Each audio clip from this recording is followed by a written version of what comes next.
This episode of Capes and Lunatics Sidekicks is brought to you by Tweaked Audio. To get awesome headphones, go to tweakedaudio.com and use the coupon code Southgate to get 30% off, free shipping, and a lifetime warranty. Or you can get there through the link on our website, southgatemediagroup.com. I love Ben Riley. Hey, you all know what that means. When Lilith begs for the clone, it's time for the ultimate Spider-Cast. I am Phil, and as I said, joining me as always is... Questioning my life choices, it is Lilith Hellfire. What's up, guys? Are you talking about me? No, of course not, Philip. Of course. Ew. So join us next week when me and Matt Conan discuss Spider-Man. How dare you! You keep the sparkly quantum tentacles out of it! You're the one who's like, of course, they're my life choices. And then we're going to join the convent next week. Just tell them what issue we're talking about, silly.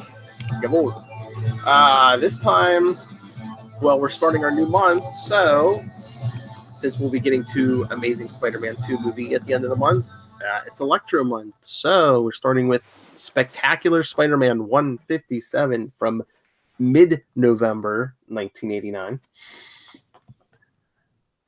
Wait, when? Mid-November 1989. Holy crap, this thing is old.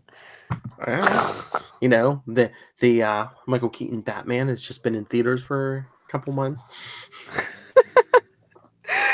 Yeah, oh yeah. A young 3-year-old Lilith almost 3-year-old Lilith Hellfire is learning to use the toilet, man. What? No, I can use the toilet when I was 1. Where do you animals? You animals were like 2 sitting in your own waste here? No. Anyway, good old Jerry Conway with us, and then we got Sal Buscema on the pencils and whatnots. Yeah. I really like this art. Oh yeah, this was like a good period in time, like especially with when Sal Buscema had like a good inker, his stuff looked really good. Yeah, and it's I don't know, the cover just makes me laugh. It's like electroshock, and then the shock is like all shocky. Therapy. The mysterious figure in the background. Yes. Because just like when we started Sandman month, we get a bonus villain this time. I mean, that's a common theme in Spider-Man movies that ruins them, but we'll save that discussion for another time. Yeah, when we get to Amazing Spider-Man 2 movie. Yeah, that definitely needs to be a live commentary, I think. Yeah. But I watched it. I'm not going to go in blind this time, but so yeah, I watched it. Oh yeah, go ahead. We have to do a live commentary. But anyway. We do have a top 10 list. Oh, that's right. Lilith Hellfire totally created top 10 list.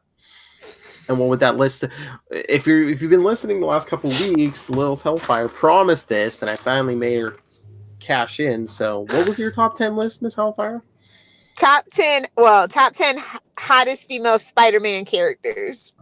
Oh, I just said any characters who could get it. You picked all females. Just, I know our audience, Philip. It's okay. Okay. Is this all my list? Or are you going to jump in? Oh, no, I thought it was going to be all your list. Okay, no problem. No problem at all. Oh, she's like, I can cut it down to 10. Yeah, hold on. Now I do. 1, 2, 3, 4, 5, 6, 7, 8, 9, 10. Okay, yep. Okay, number 10, Nora Winters. Maybe. She was annoying sometimes. I'm not there for the conversation, Philip. Okay, she dressed slutty. Okay. Number 9, Morgan Le Fay. Morgan Le Fay? Mm-hmm. Was she really a Spider-Man character, though? She's been in a couple issues. It counts. Okay. And she's prominent on a couple of alternate Earths, too. Okay. We got Lilith Drake coming in at number 7. Who? Lilith Drake. Okay. Philip, you're killing me here. No, I'm just questioning if this is a Spider-Man list, but okay. Well, you gotta dig deep because I mean, all you really have is like Gwen, Felicia, Betty, and Mary Jane. So it's like I read a lot of alternate universe Spider-Man stuff because I like for the longest time after One More Day and stuff I was just like, nope, present day stuff's not for me. Mm-hmm. So that's kind of probably why. Okay. Janice Lincoln. Gonna argue with me about that one? No. Okay. We got Adriana Soraya. Okay. Soria. Man, she's scraping. Okay. What? Yeah, kind of probably. Okay, here's a better one. Ava Ayala. Okay, yeah. Okay. Jessica Drew. Coming in at number 4. Mm-hmm. Coming in at number 3, Felicia Hardy. Coming in at number 2, watch your back, Betty Grant. Okay. And of course, number 1 is Mary Jane because she's a redhead. Y'all know how I feel about redheads. Honorable mention for Gwen Stacy. I don't dig platinum blonde hair in the headband. Not the 616 Gwen Stacy anyway. Give me my Spider-Gwen any day, but regular Gwen Stacy, no. She gets an honorable mention. I knew you were going to scrape the bottom of the barrel before you put Gwen in the top 10. Yep. You nerds can fight me. I don't care. It counts. So, let's get into this issue. Yeah, because Shakedown, the title. Because it opens up with Electro riding in on a lightning bolt to rob a bank. See, I miss these kind of days. It's like every villain has to either be like a mass murderer or like trying to take over a whole country or destroying the universe. I miss the days when a guy would just like try to knock over a bank. Street level crime, buddy. Street level crime. That's right. With style and flair. But something shakes down the bank before as Electro's getting there. He's like, "Who emptied the vault?" And of course, Spider-Man swings in and blames Electro. I don't know. Pete just seems such an idiot sometimes. Like he just jumps to be so smart. He just jumps to conclusions. Yeah, because like his presence really doesn't like change anything in this issue. That's been kind of a trend with the issues that we've been talking about lately, if you notice. Mm-hmm. Especially when it comes to freaking Kurt Connors. Yeah, I mean, well, we'll get to the end of this issue. There's one little thing, but... So yeah, Spider-Man and Electro fight until Electro blows off the corner of the building and endangers civilians, so... As you do. Oh, yeah. And so while Spider-Man's saving some guy, Electro dives down a manhole, which I thought he had a problem with water. Logic is not welcome here, Philip. I mean, Pete took him out one time by hitting him with the water from a fire hydrant. So you're going to dive into a sewer? Okay. So, I don't know. Poop doesn't care. Poop isn't conductive? I don't know. Depends on what you ate. Save that question from our Professor Charlie Esser next time we talk. Be in the middle of Endgame. Hey! Bears us in front of all our friends. So yeah, Electro gets away and Spider-Man swings off and you see the mysterious figure in the alleyway. Whoever could that be? Who emptied the bank vault and the whole thing seems to fit in like a grocery bag. Grocery bag? Like a brown paper bag. I don't think that's money. Is it some cabbage? Yeah. Oh, good Lord. And these were like the days when people were using cash a lot more. It's like how people don't know that $1 million generally can't really fit in a briefcase, and how heavy it is in a duffel bag. Like it's just one of those things. I know they just like it's hard to visualize. Third round looking at the tissue box. I know. But yes, but Peter swings off because he's late for an appointment as he swings to the Daily Bugle where everyone's gathered. Because God. Jonah announces that he's been bought out. This happens like every 10 years. Yes, but this time it's by Thomas Fireheart, Puma. Oh. And Peter's like, wait a minute, Puma? Does this have something to do with me? I wonder. Dun, dun, dun. We'll get there. Oh, yeah, we're going to get into that more when we hit Acts of Vengeance this summer. So, yes, Philip has it all planned out for the rest of the year. That's right. Oh, you'd be surprised. Quantum Zone, we're like planned out for like next 2 years. What? I mean, we've been tweaking a little bit, adding one here and there, but yeah, basically, we're about your collection obsession. Hey-o. Yeah, Hey-o. yeah. I know how to do a little plug every now and then. That's what she said. Stay tuned for Wade's World. We're back, baby. Coming back in a few minutes on YouTube, or if you're listening to this on the podcast, wait 2 days for Wade's World. Anyway, I don't know what's up with this issue. Like, I mean, like I said, I like the art, but like, I just hate that Pete feels so inconsequential. Yeah. It was kind of like a fill-in issue because it's kind of like I think they're killing time before it because Acts of Vengeance did start the next issue. So I wonder. Yeah, that's true. But it also doesn't feel like a one-shot either. Like or like like it's not. Well, there's like subplots, yeah, that are still going, but for the most part with Pete, it's just like a time killer, yeah. Yeah. Because we see Robbie Robertson in Lancaster, Pennsylvania, with the Amish after him and Tombstone fell out of a helicopter. That's where you want to be. Because those two used to be enemies, but friend of my friend, enemy of my enemy. Seems like the minute Tombstone got superpowers, he forgot all about his buddy Robbie. As you do. Cold as marble, hard as ice. Wait, that's my superpower. Excuse me. We're not talking about your heart, not your soul. Oh, and our last plug, make sure, scroll down, check out the Moon Knight review Diane and I did, where you can hear us talking all about Marnell and Lilith. Oh, geez. And they're drinking. Oh, geez. Comparing our drunks. Oh, geez. Oh, dear. I do declare. So, yeah, you get one page of Robbie and Tombstone, and then it's back to Long Island.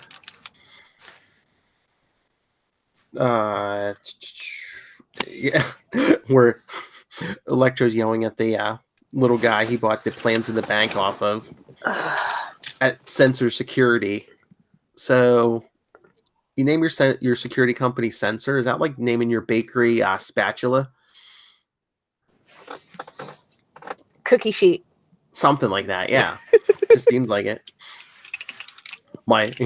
Hey, want to come to my shooting range? Yeah, what's it called? Gun. No, we do have one of those actually in my neighborhood. What it's called? Gun?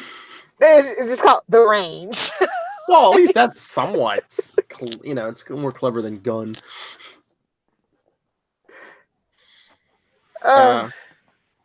Generic stuff. What are you gonna do? I know. But and Electro's threatening the guy. He's like, "Did you sell the plans to anything else?" And the guy's like, "No, of course not." But he's like, I know someone, criminal organization who wants to work with you. And Electro's like, "No, I've done the team thing. Sinister Six, Fateful Four, Emissaries of Evil. I'm done with alliteration." And worst of all.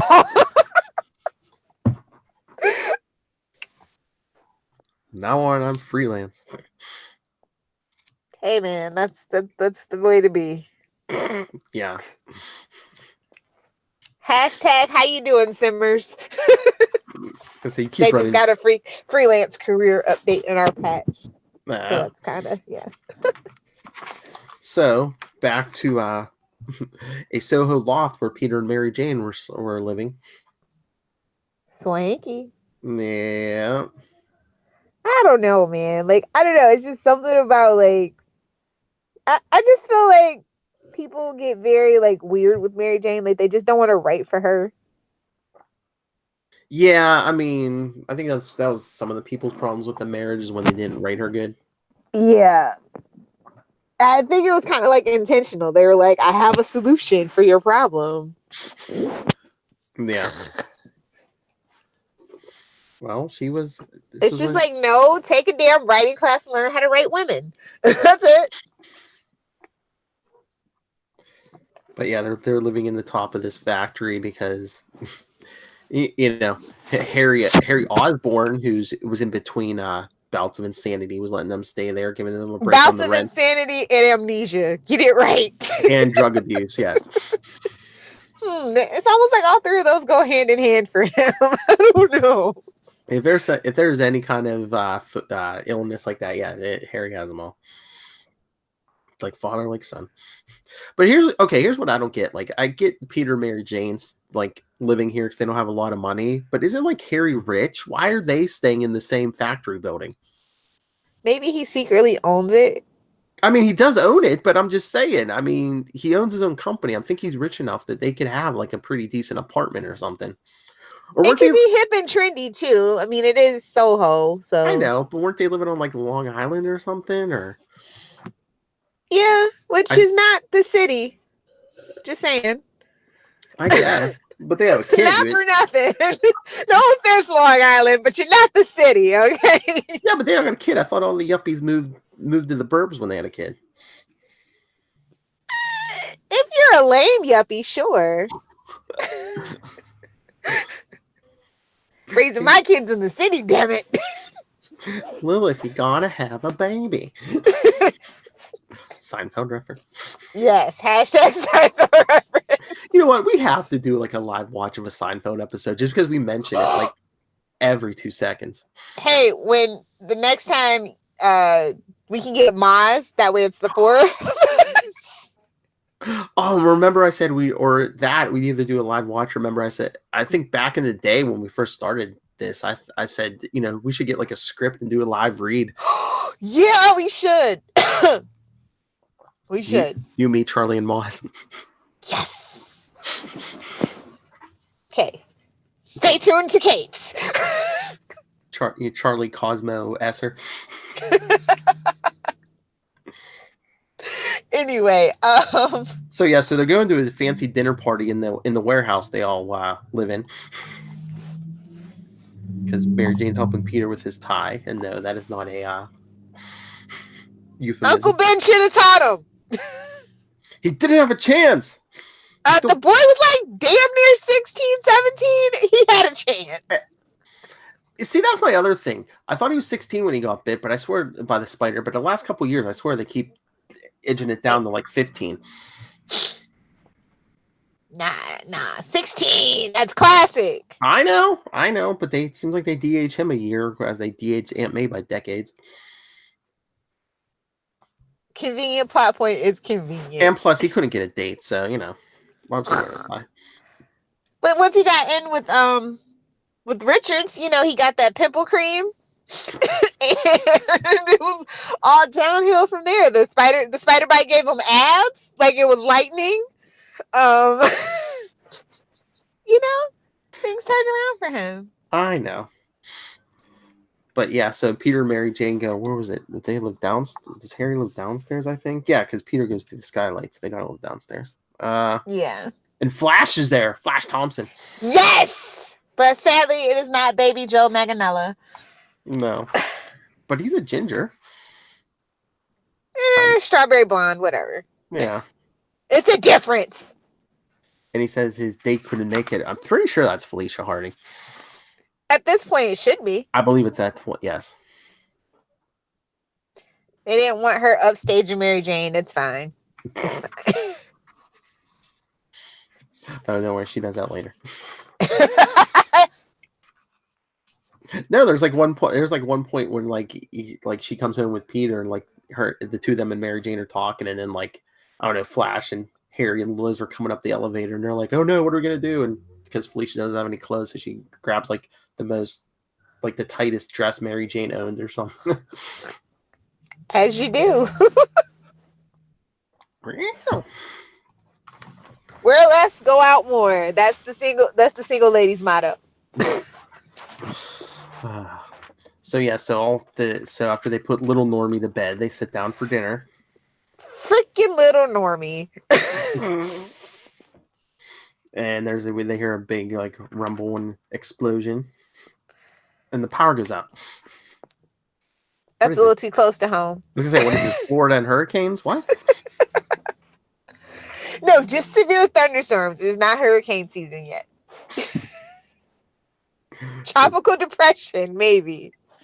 So see, and look, Mary Jane gives Peter the excuse. She says, "Oh, don't we have some candles downstairs?" Oh yeah. Wow, chicka wow wow. You know the ones you poured with the hot wax you pour on me? Yeah. Like honestly. 50 Shades of Parker. 50 Shades of Red and Blue. Hey-o. Whoa, that worked out way too good. Phrasing.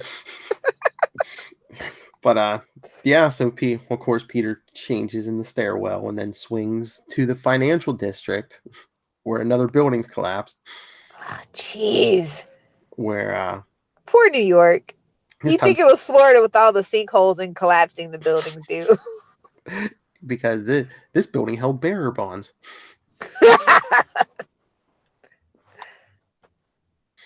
And of course he sees Electro again and blames Electro. Well, I'd blame him too when he tried to zap me with a bolt of electricity. He might like it. How do you know unless he tries it? Does it feel like hot wax? But Electro's all mad because he's like, "Don't blame me. This is the second time today someone beat me out of a job." So he brings some debris down on Spider-Man and takes off on his bolt of lightning again. His magic carpet lightning. But he says, "I know who to blame," so he's going back for the little guy. Or as he says, "Hector, you double-crosser, your backside is grass, and I'm the power lawnmower." Backside. You're low again. Too bad it wasn't rated teen, Philip. I know. Wait, have we ever had a rated teen Spider-Man book? I feel like yes. Probably Bendis. How dare you, sir? How dare I? How dare he? Bendis. You're low again. Put that microphone by your mouth, girl.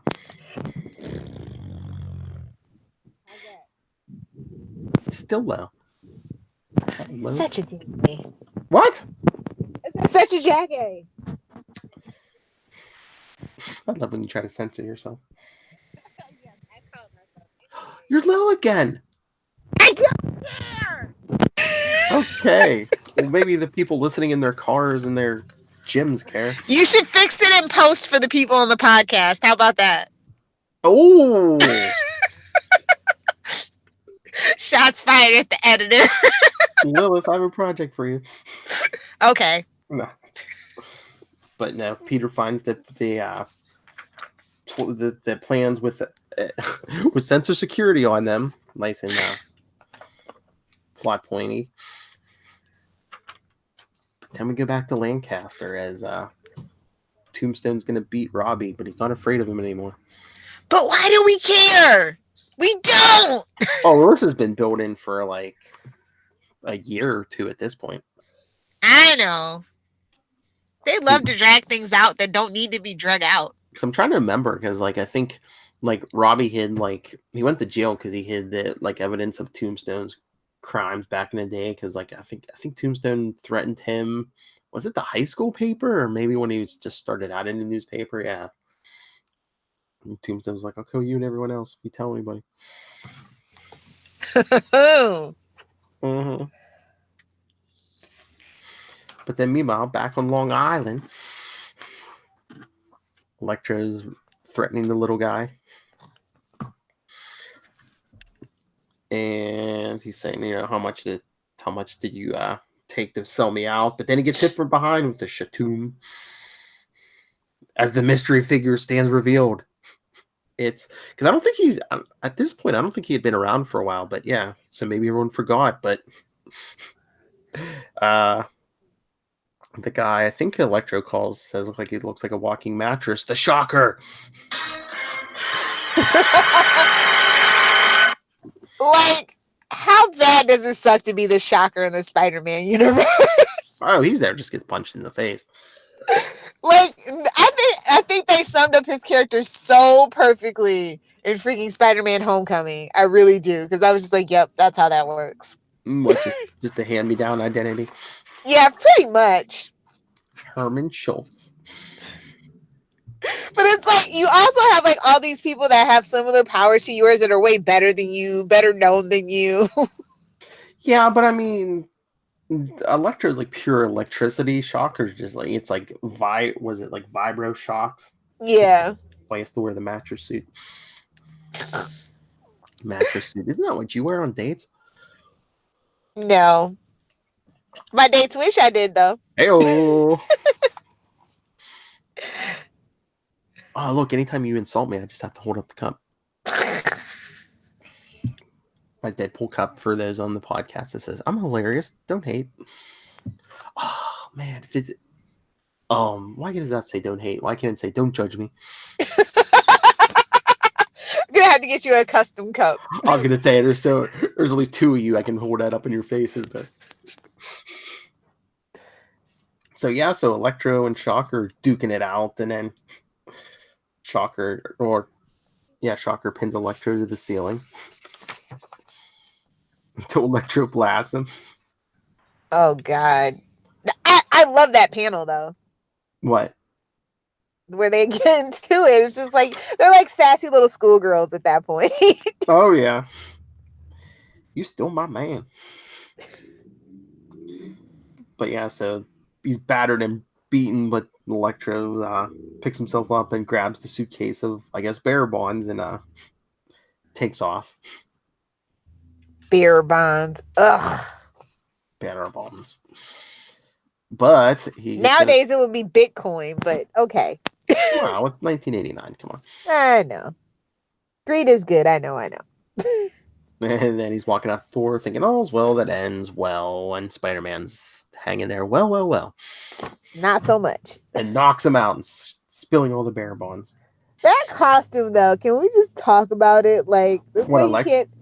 That is one that I would be like, you don't have to recreate in a movie ever. It's fine.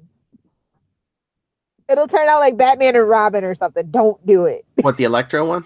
Yeah.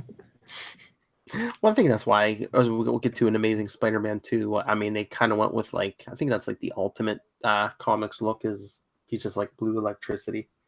Yeah. I don't know. I kind of like this, though. And as we'll get to with like a 90s issue, like, he loses the mask at least. Yes, that mask was atrocious. When he faces off against Spider-Man and your favorite Nate Gray. You know, as you do. Mm-hmm. When you need help to boost your sales, who do you call? Spider-Man. It was an episode. It was an issue of Spider-Man. No, they brought Nate Gray. I know, but they're like, oh, hey, check out his book. Mm-hmm. I gotcha. Oh, that was 90s. Wasn't everything X selling? Didn't we have this conversation? Well, we said the top 5 like comics of comics of all time. Not X-Men. I know, but I just thought anything with an X sold in the 90s. Especially when everything crossed over. It's like, hey, we'll pick up X-Men because you need like part 17 of Onslaught. That's how you do it. That's how you get them. Mm-hmm. See, that's the sick thing about comic book collecting. It's literally a never-ending vicious cycle. Like, if you take it seriously, like, yeah. An ever-rebooting endless cycle. And at some point, poor little Lilith's just going to go insane and burn down both Marvel and DC. So it'll only be IDW, Image, Dark Horse. When Lilith rules the world, the roads will be paved with Archie comics. Damn straight. You get an Archie comic, and you get an Archie comic. Yeah, Electro's so messed up, Spider-Man just decks him with one punch, and takes him out. But then when he goes in to check the building, I guess Shocker's gone. Talk into the microphone.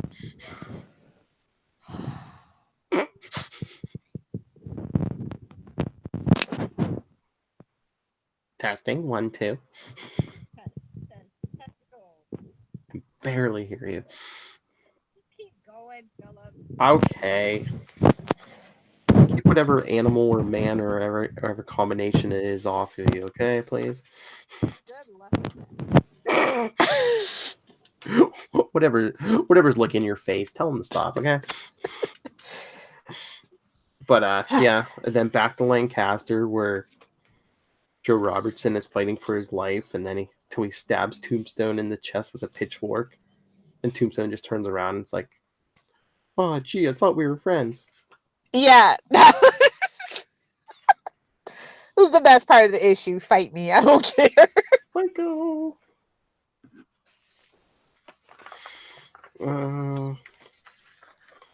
So, and then Joe's like, because like Tombstone like broke him out of prison when he was escaping, and Joe's like, well, ask the Amish guy, can you take me to the nearest person with a phone since you don't have one? How culturally insensitive. Well, he needs a phone. They don't have a phone. They can send up a smoke signal. That's all right. I had a buddy back in the day. He was in, I think it was a McDonald's or something, when like a group of Amish people came in, and he asked some girl for a number, and she said she didn't have a phone. So he asked her for the number of the person who had the phone closest to her. Wow. Yeah. Wanted to churn some butter, you know what I'm saying?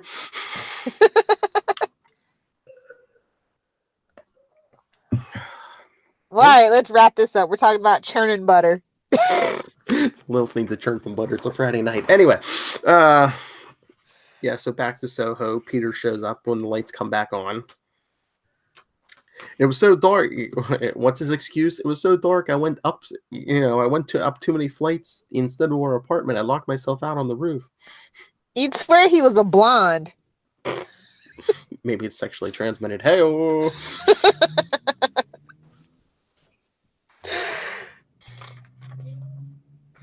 And then Peter's, Mary Jane's hugging him. He's like, I can't shake the feeling that I missed something tonight. Duh. Yeah. Oh, I'm sorry. I mean, duh. And then we see that at the end that not only was the little guy who sold Elektra the plans working for Chameleon, so is Tombstone. How you do it? In Hammerhead. Oh, God. And worst of all. Yeah, sir. This is the pacing was just so off for this issue. That's all. Pacing? Yeah. It was just kind of all over the place. Mm-hmm. Like I said, I think they were killing time to Wax and Vengeance. Spinning the wheels. Mm-hmm. I'd still give it a solid B- though. I'll give it a B. All right. Okay, so we're going to talk current Spider-Man comics. Let's do it. What book you want to talk about first? I don't know. Should we save the best for last? I don't know. All right. You want to talk? We want to start with Spider-Man City at War #2. Okay. I'm not sure who this book is for. Do you think it's? I think I said this last time when one came out. Do you think it's for like them trying to get the gamers who maybe don't read comics into comics? I don't know, because I have a friend who I let this to, who is just that, and they were just like, so I don't know. I like the art and everything, but it's like the story is kind of like bland. And it's not like Injustice. Like Injustice comic book is dope. Like, and it can stand on its own apart from the game, but I don't feel the same way about this one. You know what I mean? Yeah, I don't have a problem with the art. I thought it was pretty good. But yeah, the art is good, but the story is just lackluster for me. And I haven't played the game, so like I don't know if he's in it already. But what did you think them bringing in Miles Morales? Oh yeah, he's in the game. spoilers, but it's been a while, so you should know this. I did like that part, but like I said, it feels very bland. Mm-hmm. Is it just like build up? Because I mean, yeah, it is only 52. I get it, but like with so much competition, especially with Spider-Man books, just in general, right off you're down again. swinging right off Eh? Anyway.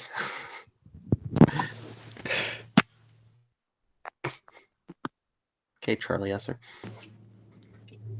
What's that? There we go. But I mean, yeah, I think they were just, I mean, this whole, the issue, I don't know. Well, they're setting up Miles, but he doesn't even have any powers yet. So it's like, we kind of had to establish the link between him and Pete, because Pete was worked the case with Miles' dad. Yeah. It's the Gwen Stacy effect, if you will. I hope not. You know what I mean, instead of it being Captain Stacy. Yeah, I did get that vibe. Yeah. Always trying to give Spider-Man his Jim Gordon.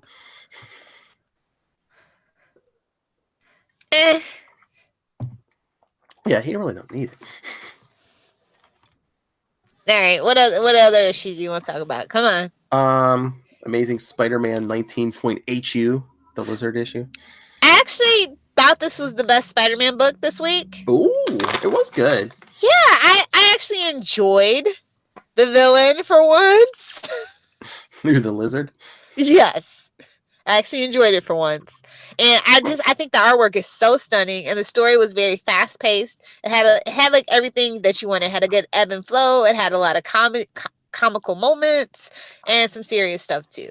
It was like a good mix. Yeah, I'm have to say I am impressed with like these HU issues. I thought they were just going to be like filler, but I mean, first with like the Black Cat, and then like the Gibbon. I know, right?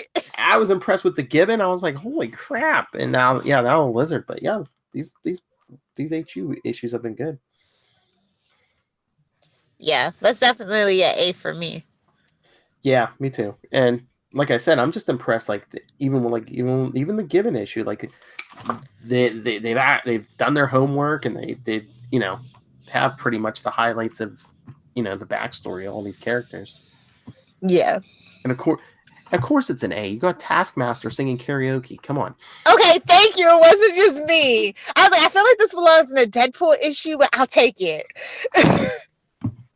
Got to establish it. Then maybe he'll show up again. And then that'll be his new thing.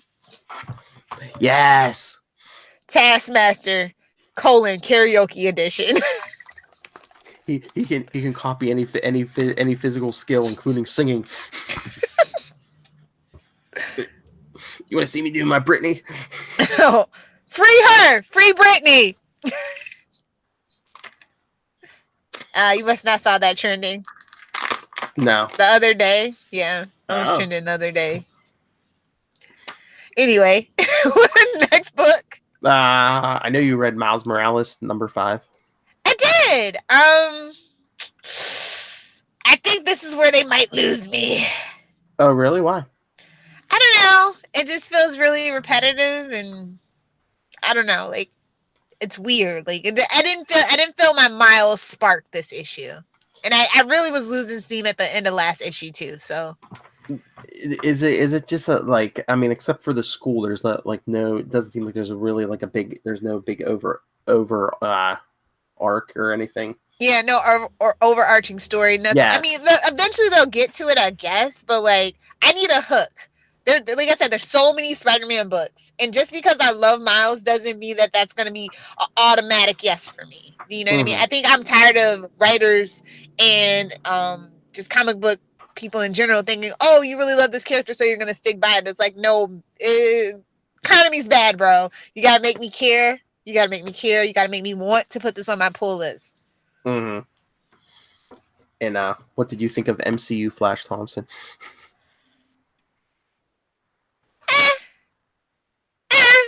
How about you? I was like, Yeah, okay. He's being a jerk for the sake of being a jerk. And hey, it's high school. There are kids that are like that. Oh, I know. So, but I'm unimpressed. I know. When are we getting our Into the Spider-Verse comic book? Like, I thought they were doing something. Oh no, they are doing Is it an annual this year? I think in a couple months they're doing I think I forget if it's Peter or Miles. I think there's like a Spider-Man story, and then there's gonna be like a Spider-Ham story in there too, or something. Yeah, I know what you're talking about. Mm-hmm. But no, like I just really feel like they need to just have that movie in comic book form until the next movie comes out, and so on and so forth. Yeah, I mean, I don't have a problem with this book, but I think you'll probably agree with me. I think Spider-Gwen is like doing it better right now. Yes. Second favorite Spider book. Yes, but what did you give Miles Morales number 5? C+. C+. Ooh. Yeah. That's a B. Artwork can't save you. You know, like I do enjoy the artwork, but like I said, the story is dragging.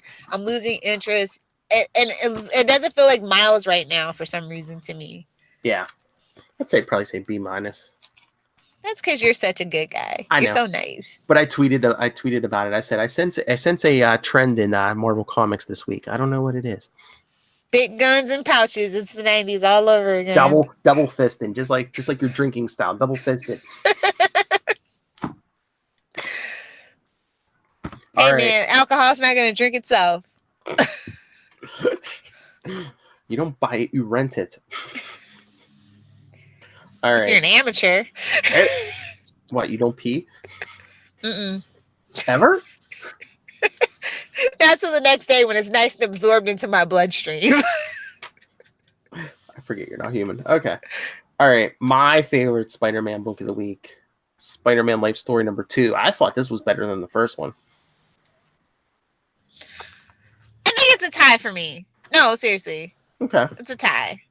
Like, it's just so good, and I can't wait to see, like, when it's all said and done. Mm-hmm. It's just going to be, like, this really epic tale. Like, I'm so engrossed into it. I really do enjoy it. But, yeah, of course you get the opening scene of Peter, like, in 1977 in a graveyard. So you think he's talking to Uncle Ben, but no, they reveal Flash Thompson never came home from Vietnam. Dun, dun, dun. I was like, what is this, Smallville? Change the name to Whitney. When's Gwen becoming a witch? Oh, God, no. That's the season we don't talk about. I know. But basically, yeah, and then Peter's working for Reed Richards, and they're talking about Captain America working, saving both sides, over in Vietnam. And then they're also working with Otto Octavius. That should tickle a certain professor's fancy. Oh, I told him he should read this, and I said, like, it's got Otto, it's got Reed Richards, it's got this, it's got that. And he goes, you had me at Otto. Duh. Duh. I know. It's something Charlie Esser would like. Duh. I think you're yeah. No. I was gonna say, did your soundbite box finally give up on you? I need a bigger desk. That's what she said. Whoa! No, big box not good. Or a big desk. What? Oh, desk. Okay. Anyway. Then we see Harry visiting Norman in prison. Uh-oh. That's not good. And Norman has a secret to tell him. Insanity and amnesia run in our family. Write everything down. Wear a bulletproof vest. Don't auto-activate your glider. Wear a helmet. But then we see while Peter's working with Reed Richards, Gwen's working in a lab with Miles Warren. Wonder where this was going. They're cloning limbs for people, which I guess they said they even cured Kurt Connors. I was gonna say, yeah, gotta tie that in. Mm-hmm.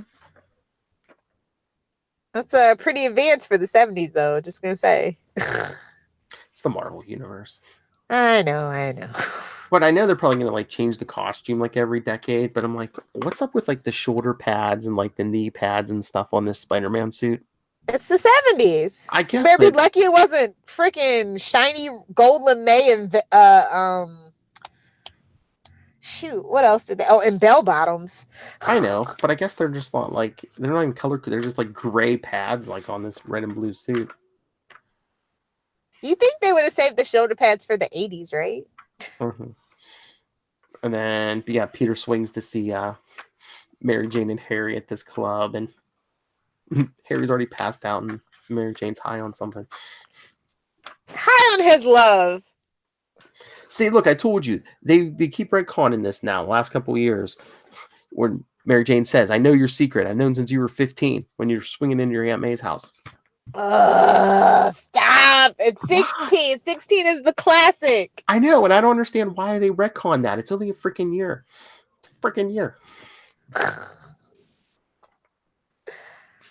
Oh, and then Reed bitch slaps Peter when he makes a crack about his wife running off with the man who lives under the sea. I mean, no wet jokes, please. Okay. I'll save it for Wade's World. Okay. And then we get Harry showing up at the Black Goblin. I was like, wait, racist. Dude. I was like, dude, this is a comic book. I'm like, are you allowed to call yourself Black something if you're not African American? Yes, you can. It's fine. Okay, it's stupid, but I think it's stupid that Black Lightning had to be called Black Lightning. But that's just me. I know, but I'm just like Black Panther, Black Lightning, Black Goliath. I was like, But he's an Osborn. They're odd ducks. Drug addict, psychopath, cultural appropriation, Harry Osborn. He ticks all the boxes just like James Franco. There, I said it. Fight me. I don't see him getting inappropriate with a woman. Google it when we're done. I know. Well, I meant Harry Osborn? I'm sure he has. Probably. But yeah, during the fight, of course it's Warren's lab, so of course there's clones. Always with the clones. Always with the clones. There's a Peter. It looks like Peter, Harry, and Gwen clones in tanks. But there's a big explosion, and only the Peter clone survives. You know the Peter clone. I love Ben Reilly. He's gonna dye his hair blonde. But the Warren freaks out. He's gonna wear sweatpants. But Warren freaks out when he hears the Gwen in the tube didn't survive because he's like, I switched them so I could have the real Gwen. Oh God! That sounded so much more creepy. I know. It like that. Well, how is that not creepy? He switched them, so he's like, Peter would never know. I just gave him a clone of his wife, and so I could have her. At that point, why didn't he just take the clone? Warren, no one would know. Because he doesn't want her falling and turning into ashes, bro. Yeah, but then Peter's gonna find out if she disintegrates. That's not his wife. Let's be honest. It's Peter we're talking about. They say he's smart, but I don't know. I know. So the real Gwen's dead. So clone Peter and clone Gwen are going off together. He didn't dye his hair. He just grew a beard. As you do. Ben and Helen Parker. Oh, isn't that sweet? Mm-hmm. I was waiting for the rhyming names, Ben and Gwen. Two on the nose. I know. And then Mary, of course, just like after the original Clone Saga, Mary Jane goes to see Peter in his apartment. Yeah, I love all the little hints and stuff that they give. So I guess history's going to repeat itself. Although I'm thinking they're going to jam pack a bunch in the issue 3 because it says next are Secret Wars. So they're probably going to come through Secret Wars.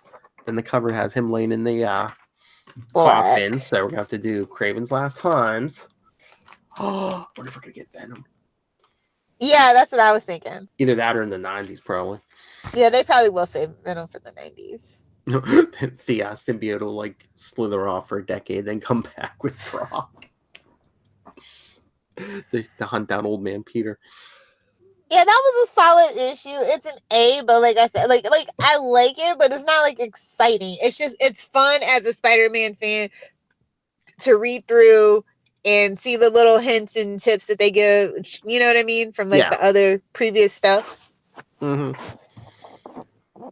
It's a good story, just not exciting. I don't know. I was they kind of push my buttons. I don't know.